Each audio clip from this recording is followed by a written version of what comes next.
네. 강남은 10%에서 20%. 미분양보다 미입주가 더 문제라는 이야기가 있더라고요. 미분양과 미입주가 뭐가 다른 줄 아세요? 제가 지난주에 공인중개사 모임을 갔다 왔어요. 다 힘들다고 하더라고요. 30명 중에 잘 된다는 사람이 없더라고요. 5월 폐업률이 6,177건. 미국까지는 안 가더라도 저는 50% 정도. 부동산 50%. 이 전세 문화가 있기 때문에 좀 부동산으로 투기한다 이런 얘기까지 나왔던 그렇죠, 거예요. 그렇죠. 전세금 돌려주지 못하는 집주인들 배째라는 식으로 나오고 있네요. 어쩜 좋을까요? 요즘 이런 일들이 좀 많아요. 있다고 들었어요. 너무 많아. 근데 이게 사실 이게 문제예요. 전세가 뭐냐면, 자, 그럼 내가 세입자야. 집주인이야. 네. 그러면 돈을 빌려줘요. 네. 빌려주면 난 뭐 해야 돼? 뭔가를 그럼 뭐 이자를 받아야죠. 줘야 되잖아. 그렇죠. 이자를 받아야 이자를 줘야 되는데 이자 주기 싫대. 그냥 이자 주기 싫고 내 빈집에 들어와서 살아. 그게 전세야. 그러면 내가 돈 네. 빌려주고 이자 대신에 빈집에 들어가서 살고 있는 거야. 돈 네. 받을 때까지. 그게 전세예요. 그래서 2년 후에 돈 갚아줄게 라고 네. 이제 우리가 약속을 한 거예요. 계약서 쓰고. 네, 그게 전세. 2년이 됐어. 네. 2년이 돼가지고 이제 나 이제 나갈 거니까 이제 내 돈 좀 돌려줘 라고 돌려주기 싫대. 네. 지금 그 상황이에요. 주인이 안 돌려준다는 거죠. 이게 전세제도의 딜레마이자 구조적인 문제예요. 그럼 어떻게 해야 돼요? 기본적으로 그러면 돈을 어떻게 마련해요?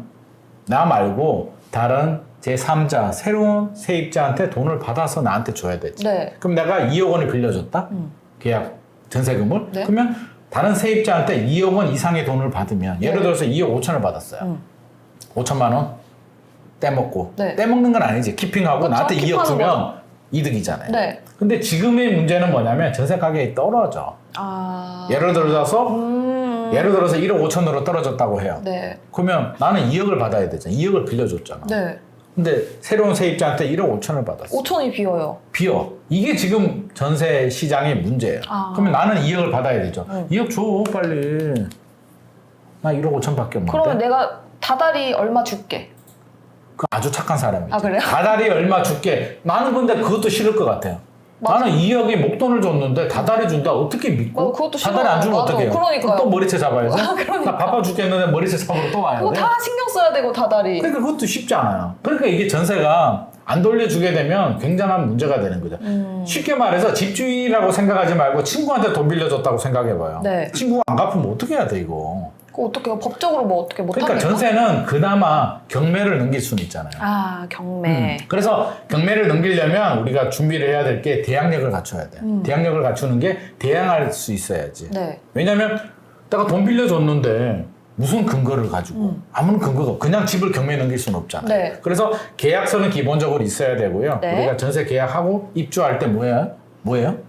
전입신고하고 그쵸. 전입신고 해야지. 그게 전입신고. 대항력을 갖출 수 있는. 전입신고하고 이제 법적으로 민법에서는 물건의 인도라고 하는데 이사 가야 돼. 요즘에 보험도 있지 않아요? 이런 거? 보험은 그 다음 문제지. 아, 그래요? 그러면 적어도 전입신고하고 내가 이사를 가면 대항력을 갖춰요. 네. 대항력이 뭐냐면 전세금 받을 때까지 나는 그냥 몰라 받을 때까지 나 꼼짝 안 할 거야. 네, 네. 대항할 수 있는 권리가 대항력이고 네. 이제 경매 넘겨야 되잖아요. 경매 넘기는데 이제 문제가 뭐가 발생을 하냐면 우선순위. 우선순위가 중요하죠. 그래서 뭐 세금이 당연히 우선이고요. 네. 선순위. 국가가 그쵸? 집주인이 세금 안 내면 국가는 세금 가지고 가야 돼. 세금 우선이고 그 1순위는 국가예요? 1순위 국가죠. 국가고 두 번째는 이제 나보다 먼저 은행이 돈을 빌려줄 수도 있잖아요. 나는 돈 빌려주고 집에 들어가서 살고 있고 네. 은행은 돈 빌려주고 은행 지점장이 들어와서 살 수는 없잖아요. 그쵸. 지집이 있는데. 그쵸. 그럼 은행은 뭐 해야 돼? 근저당을 설정한다고요. 등기부 등본에 땡땡땡땡 은행 얼마, 채권 최고액 얼마에서 근저당을 딱 설정해요. 네. 그걸 물권이라고 하는데 이 집에 대해서 설정을 딱 해버려요. 네. 이건 정확한 권리지. 네. 근데 나는 계약서밖에 없잖아. 네. 그거 어떻게 해야 돼요? 그러면 등기부 등본에 올라가 있는 근저당이 우선일까요? 내 계약서가 우선일까? 근저당. 근저당이 우선이지 당연히. 법원이 봐도 이거는 공식적인 국가 문서에 등기부 등본에 올라가 있는데 그쵸. 너 뭐 있어? 저 계약서. 계약서요. 그러니까 이게 안 되는 거지. 아. 근데 그나마 우리가 확정일자를 받았잖아요. 네. 전입신고하고 주민센터에 확정일자를 받는단 말이에요. 자, 계약서지만 나는 확정일자 받았잖아요. 네. 주민센터에서 인정해줬잖아요. 법원이 보니까 아, 그렇네? 네. 오케이. 오케이인데 은행이 먼저 했기 때문에 날짜가 앞서니까 앞서면 은행이 1번. 네. 그러니까 세금은 0번이고 은행이 1번, 내가 2번인데 B은행이 또 대출을 또 받은 거야. 근데 내가 다행히 B은행보다는 내가 먼저 들어왔어.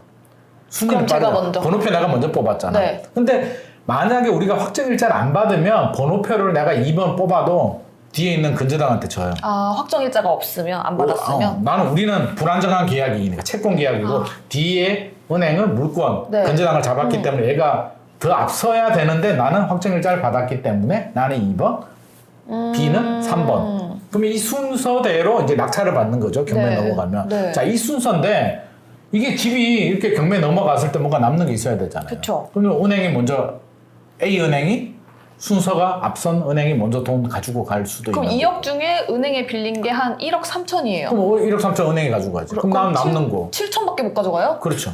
그럼 나머지 1억 3천은 어떻게 해요? 못 받지. 절대 못 받아요? 그럼 누구한테 받아? 이게 전세제도의 문제예요. 아. 집주인은 그냥 경매 넘기면 끝나는 거야. 그게 이게 진짜 그래서 지금 많은 문제들이 생기고 있고 네.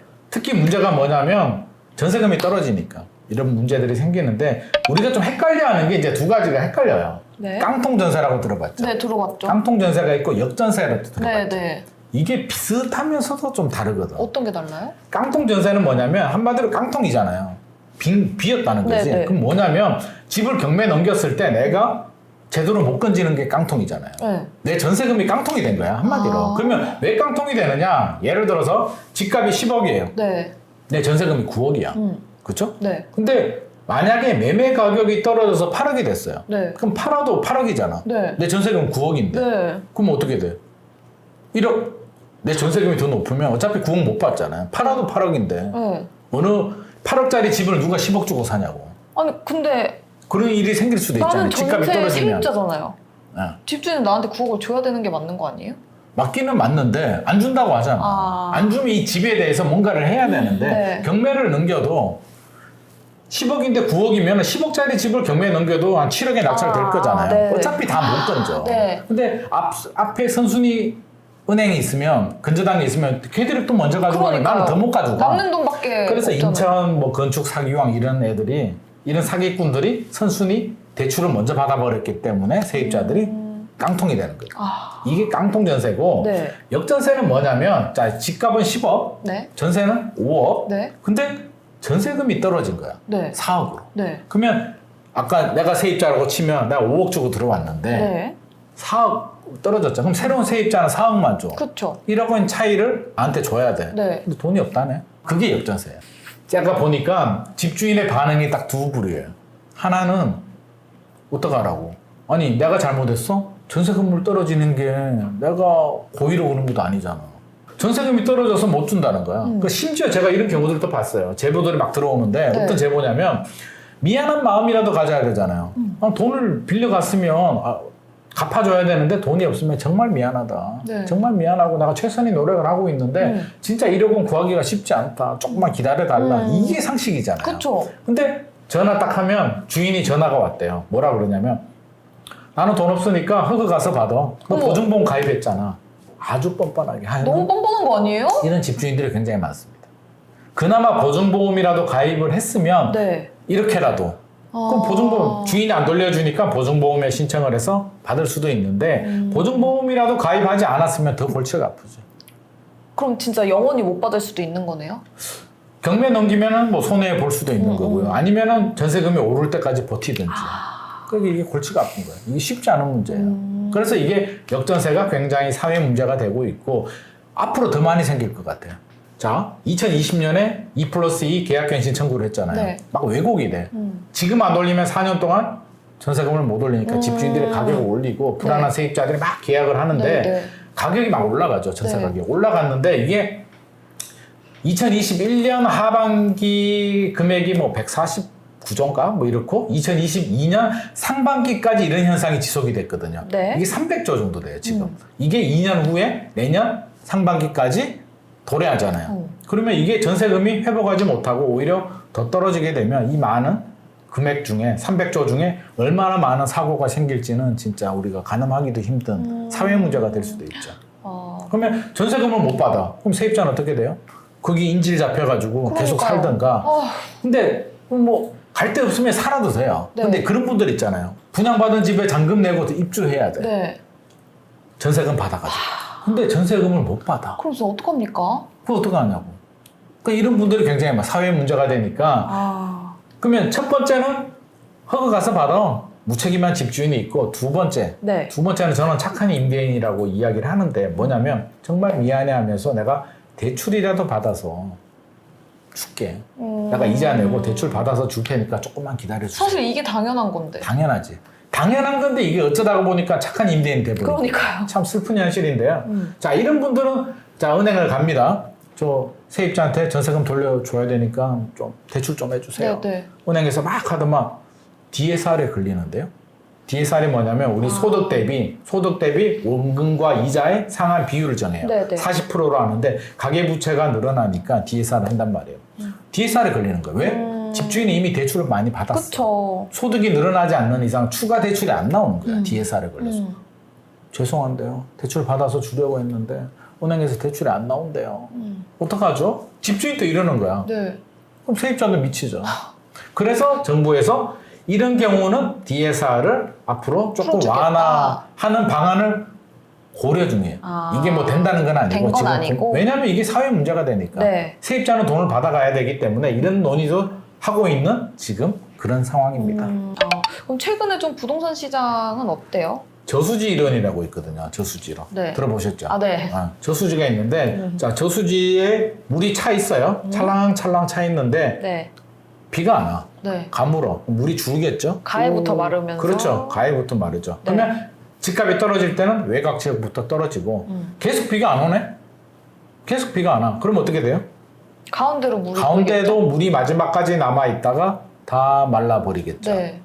그러면 마지막에는 강남 집값도 빠질 수는 있겠죠. 음. 그러면 최근의 상황을 한번 대입을 해보면 네.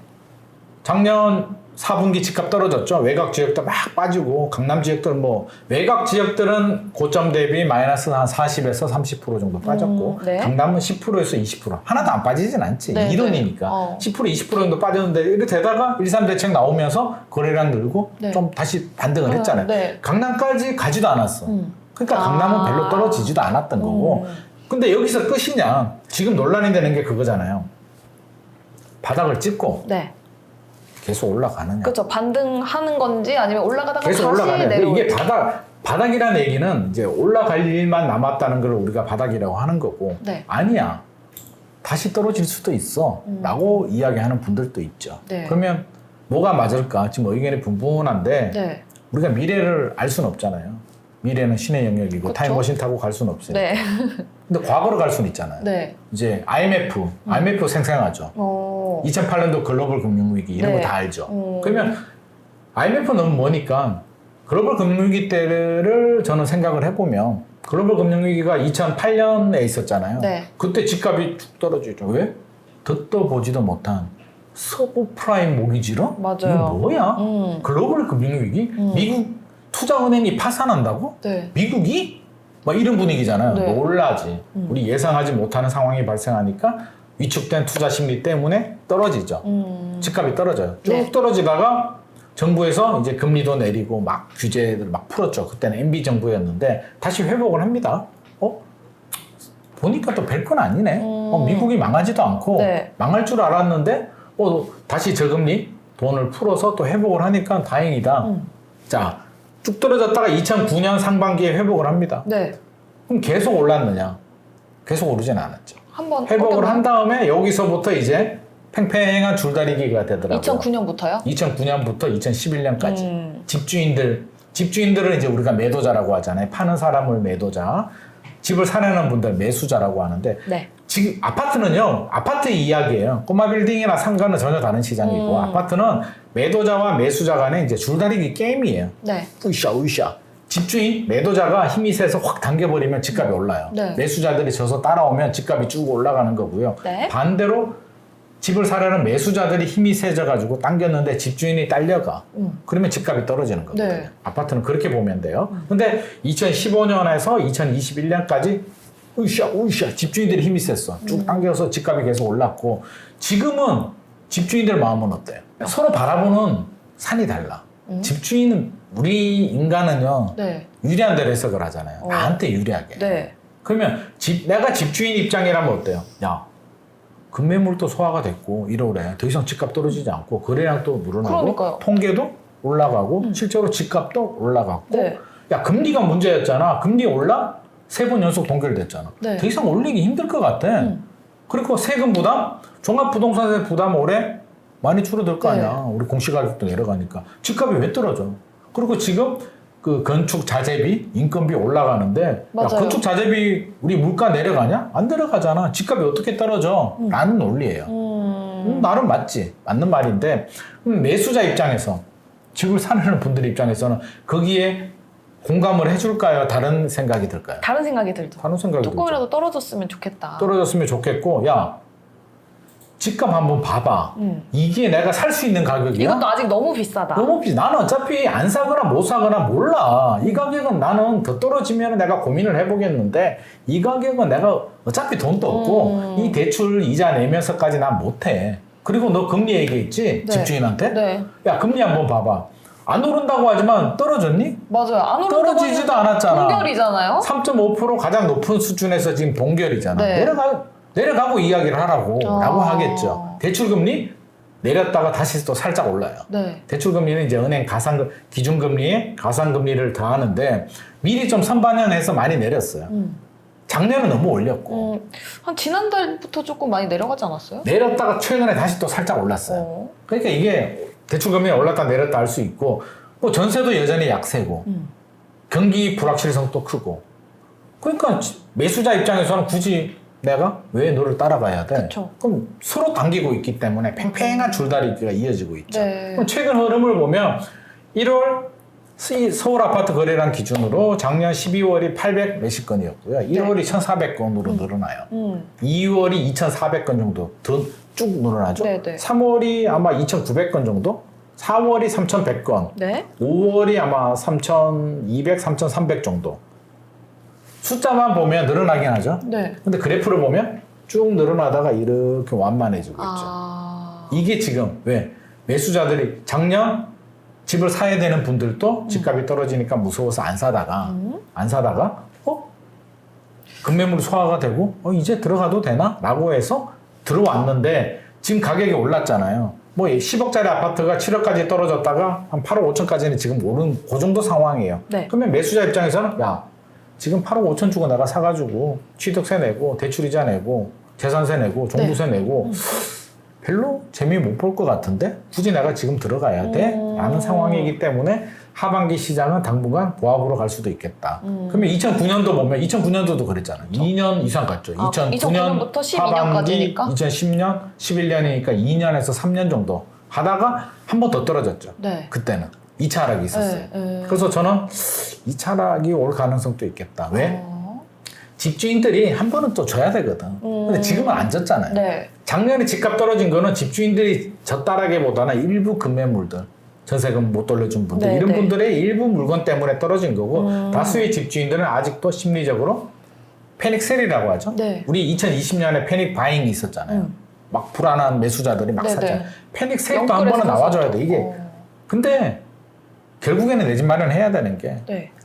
상승 기간이 하락 기간보다 긴 건 사실이고요. 장기적으로 좌표를 찍으면 장기적으로 결국에는 올라가 있는 것도 사실이고 네. 상승 폭이 하락 폭보다 큰 거는 사실이기 때문에 내 집 마련 하는 거는 좋은데 네. 그래도 이게 지금은 상승장이 사실상 마무리됐잖아요. 2015년에서 그쵸. 2021년까지 상승장은 마무리가 되고 지금은 조정장이기 때문에 급하게 서두를 필요는 없겠다. 그리고 또 요즘에 보니까 미분양보다 미입주가 더 문제라는 이야기가 있더라고요.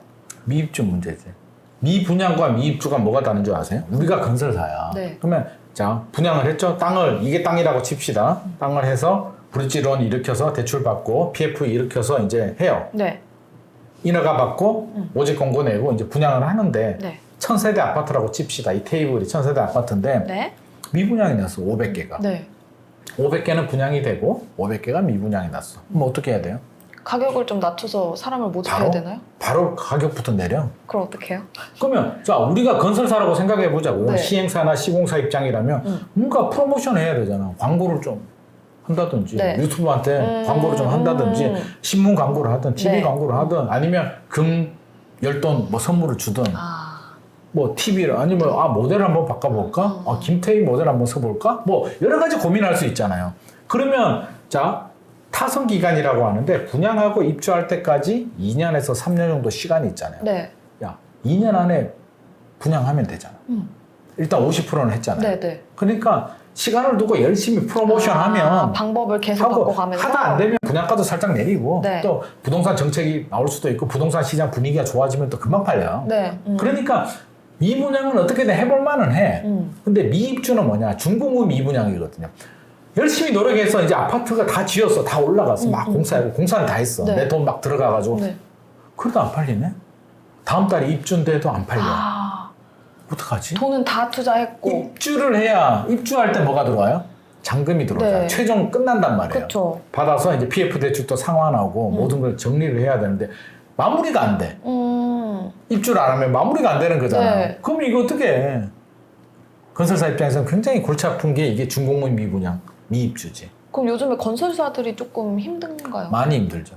많이 힘들지. 왜? 자, 두 가지가 힘든데 첫 번째는 세 가지가 힘들 수도 있겠다. 일단 금리가 올랐잖아요. 네.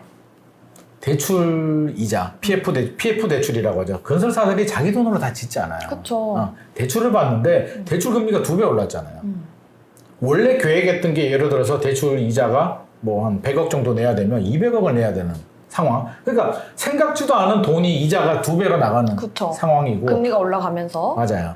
두 번째 괴롭히는 게 인건비, 건축 자재비가 인건비는 계속 오르잖아. 네, 최저임금 네, 또 막 맞아요. 올린다고 뭐 네, 위원회 만들고. 지금 또 얘기가 많더라고요. 인건비 그치? 관련해가지고. 인건비 내리는 거 봤어요. 월급 내려요. 안 내려가죠. 그렇죠? 그리고 또 건축 자재비, 시멘, 철근. 철강. 근데 그런 것도 뭐 러시아에서 수입하는 것도 되게 많거든요. 네. 요즘 러시아 전쟁해가지고 좋지도 않아. 원자재 값 계속 올라가고. 그러면 건설사 입장에서는 이게 올라. 그러면 시멘트 값을 안 올려주면 공사가 될까요? 납품 안 할 텐데. 그러니까요. 공사 안 하면 지체 이자가 더 들어가는데. 네. 그러니까 울며 겨자 먹기로 올려줘야 돼. 이거 관련해서 이번에 동탄 아파트에 건설사가 뭐 받아야 되는데 못 받았다고 글씨 써놓은 거 혹시 기사 보셨어요? 그러니까. 그게 원래 받은 돈은 다 받았는데 네. 인건비랑 그 원자재 값이 올라가면서 그러니까 난 그 이게 지금 손해보고 사회 받아야 문제가 된다. 되는 거예요. 둔촌주공도 마찬가지고. 네. 원래 계약을 했는데 시공 계약을 했는데 그 사이에 인건비랑 원자재 값이 원래 너무 예를 올라간 들어서 공사비가 100억이에요. 예를 네. 들어서 100억인데 물론 100억짜리 공사 뭐 많진 않지. 작은 건물을 짓는데 100억인데 이게 200억이 됐어. 그럼 나는 100억을 손해보고 파산을 해야 될까? 그러니까요. 파산할 그럴 수 수 없잖아. 없죠. 그러니까. 그래서 이게 지금 사회 문제가 되고 뭐 신목동 무슨 아파트가 입구 막아버리고 네, 올려달라고 하고 네. 뭐 이런 현상들이 생기는 거고 실제로 제 아시는 분들 중에도 주변에 이제 시행이라고 하죠. 사업을 하시는 분들이 시행이고요. 공사를 하시는 건설사가 시공사라고 하는데 네. 원래 이제 분양이 끝나고 정상적으로 잘 입주를 하고 마무리가 되면 한 100억 원 정도 내 수익이 개발 이익이 생길 예정이었죠. 네. 참 기분이 좋았겠지. 네. 자 이대로 제발 마무리만 잘하자. 인건비가 오르고 건축비가 오르고 네. 건설사가 최근에 100억을 올려달래. 그럼 어떡해?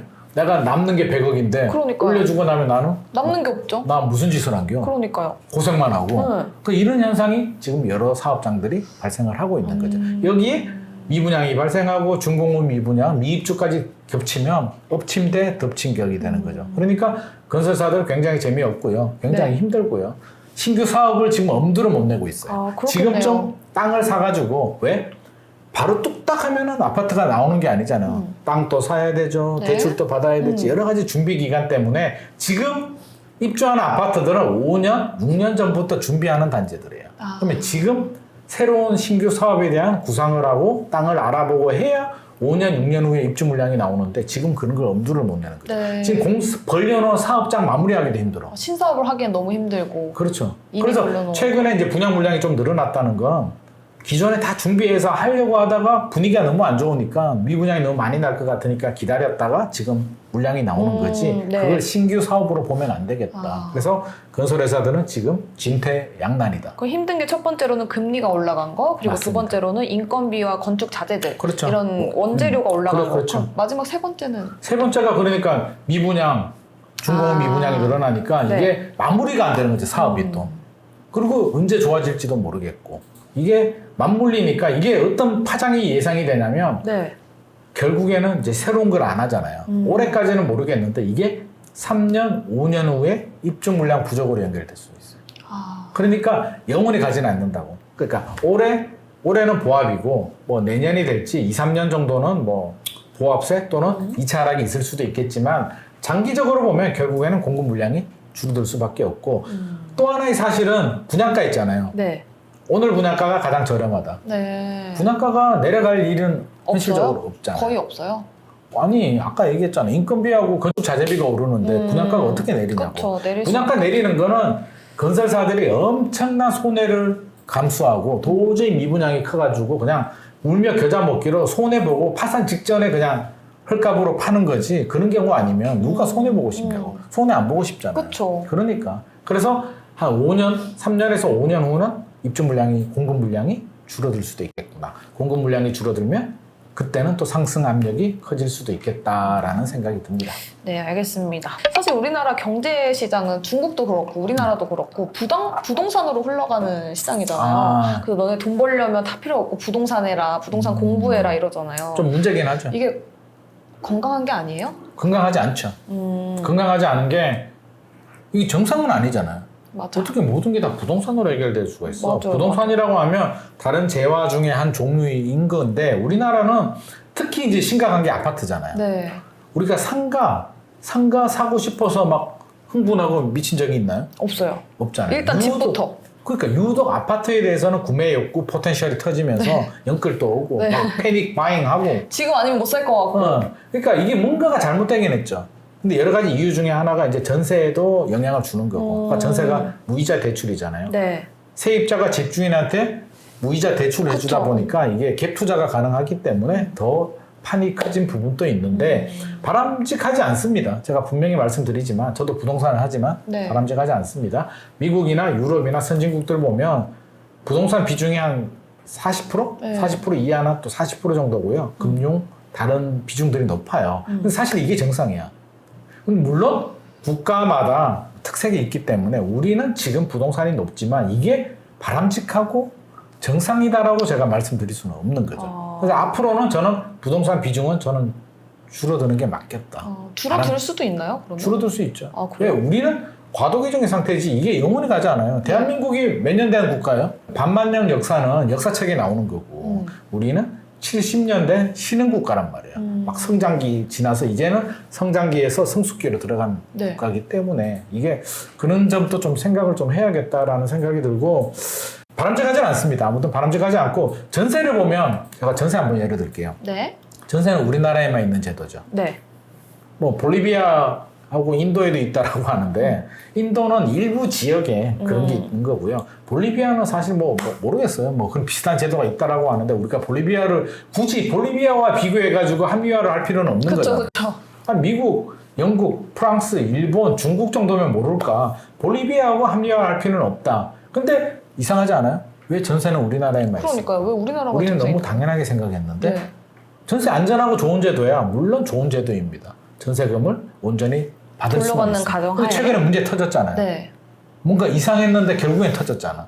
그러니까 이게 완전한 시스템도 아니고 우리가 100% 정답은 아니었다는 거죠. 그러면 부동산 비중이 높다는 것도 그동안에는 문제가 없었기 때문에 우리만의 문화라고 할 수는 있지만 네. 만약에 문제가 터지면 이게 굉장히 심각한 내관이 되죠. 70% 80% 올인했다가 네. 부동산 자산 가격이 떨어지거나 폭락한다? 대한민국 국민의 자산이 다 날아가는 거죠. 이게 상당히 리스크가 있는 거예요. 그래서 국가도 급격하게 경착륙이 되거나 부동산 집값이 떨어지는 거에 대해서는 막을 수밖에 없는데 이게 우리 경제의 발목을 잡는 뇌관이 될 수도 있습니다. 너무 부동산 비중이 크기 때문에 단기간에 내릴 수는 없겠지만 네. 서서히는 좀 저는 비중을 좀 줄여야겠다. 미국까지는 안 가더라도 저는 50% 정도. 부동산 50%. 이 전세 문화가 있기 때문에 좀 부동산으로 투기한다 이런 얘기까지 나왔던 그렇죠, 거예요? 그렇죠. 그러니까 전세도 이제 서서히 갑자기는 못 바꾸겠지만 네. 서서히 저는 월세로 가는 게 맞다라고 보여지고요. 부동산 비중 줄이고 금융, 주식, 예금 뭐 여러 가지 상품들 많잖아요. 그래서 저는 금융도 좀 많이 늘어났으면 좋겠다. 그래서 좀 포트폴리오 무게를 좀 맞췄으면 좋겠다. 너무 부동산에 올인하는 거 진짜 저는 극단적이고 미래를 위해서는 바람직하지 않다고 생각합니다. 그럼 요즘에 전세 계약이 많이 없나요? 전세도 없고요. 매매도 없고. 그러니까 중개사들이 죽을 지경이죠. 폐업률이 그래서 폐업률이- 지금 보니까 부동산 8년 만에 개업보다 폐업이 많다고 기사가 났더라고요. 당연하지. 자, 중개사들은 계약을 해야 중개 보수를 받잖아요. 네. 집값이 오르든 집값이 내리든 계약을 하면 보수를 받는단 말이에요. 근데 오르든 내리든이 중요한 게 아니고 거래량 자체가 그쵸. 최근에 좀 늘어났다라고 하는데요. 네. 2020년, 2021년하고 비교해 보면 여전히 반토막 수준이거든. 매매는. 네. 전세도 그래도 잘 전세 사기 때문에 더 거래가 안 되지. 그러니까요. 더 안 되고 이게 2020년부터 2+2 계약갱신 청구를 하잖아요. 네. 원래는 2년 지나면 다른 집으로 가든 갱신을 하든 어떻게든 네. 계약을 하는데 이제 계약갱신 청구가 돼서 4년으로 늘어나 버렸죠. 네네. 그러니까 2년마다 계약이 나오는 물건들이 이제 4년으로 늘어나니까 중개사들은 더 힘들죠. 텀이 또 길어졌으니까. 그러니까 중개사들은 제가 볼 때는 이 좋은 시절은 현실적으로 끝나지 않았을까 싶고 물론 그래도 돈 많이 버는 중개사들이 있긴 있죠. 네. 10%들은 항상 돈을 벌죠. 중개사들도. 근데 우리가 시장을 바라볼 때는 상위 10%를 보는 게 아니라 항상 중간을 봐야 되거든요. 중간에 계시는 공인중개사들은 굉장히 힘들다. 제가 지난주에 공인중개사 모임을 갔다 왔어요. 한 네. 30명 정도 모여가 밥 먹고 했는데 네. 다 힘들다고 하더라고.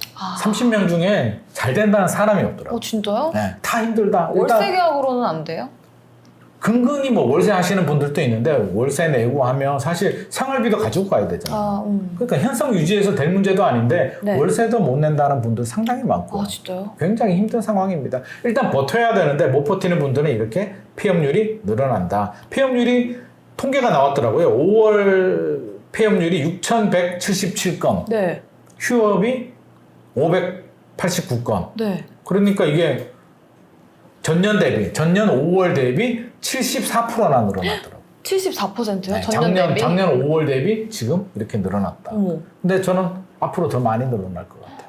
그래서 이게 중개사들 폐업하는 게 나하고 무슨 상관이야라고 할 게 아니라 이게 네. 부동산 시장의 바로미터 상황을 알려주는 그럼 거죠. 어떻게 해석해 볼 수 있을까요? 거래량이 많이 없다. 거래량 감소, 전세 가격 하락 네. 이 두 가지로 요약을 할 수 있을 것 같습니다. 그래서 근데 폐업을 한다? 휴업은 제가 589건이라고 했고요. 네. 폐업이 6,177건이라고 했잖아요. 네.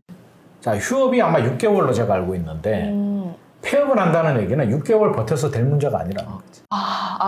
휴업은 6개월까지 할 수 있는 거예요? 그렇지. 근데 6개월 후도 안 좋아질 것 같으니까 그냥 폐업을 몰라. 하는 거다. 폐업을 하기 때문에 이게 폐업률이 높다는 거는 좀 굉장히 좀 예의주시를 해야겠다. 그만큼 부동산 시장이 좋지 않고 6개월 후에 좋아질 것 같으면 폐업 안 하겠죠. 그렇죠. 버티면 되니까. 그러니까 부동산 시장이 바닥 찍고 무조건 올라간다라고 장밋빛 환상을 가지면 안 되겠다. 물론 장기적으로는 우상향하지만 네.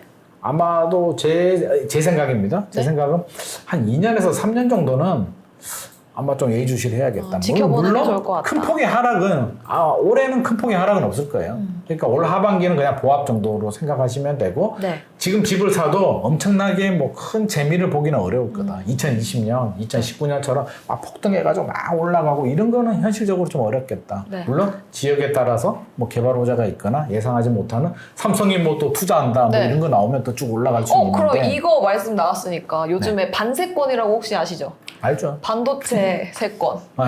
뭐 클러스터 있는 곳, 네, 용인, 용인. 동탄, 화성 이쪽인데 거기는 지금 집을 사도 되나요? 그쪽으로는? 사도 되냐고? 네. 저는 이미 많이 좀 오르긴 했죠? 다르게 보고 있어요. 왜냐면 80년대 짜장면이 500원이었어. 지금 짜장면 얼마입니까? 8, 9천 원 하죠. 새우깡이 얼마나 올랐죠? 30배 올랐네. 새우깡의 가치가 30배 올라갔습니까? 금리가 올라가요. 그러면 세입자 입장에서 전세를 선호할까요? 월세를 선호할까요?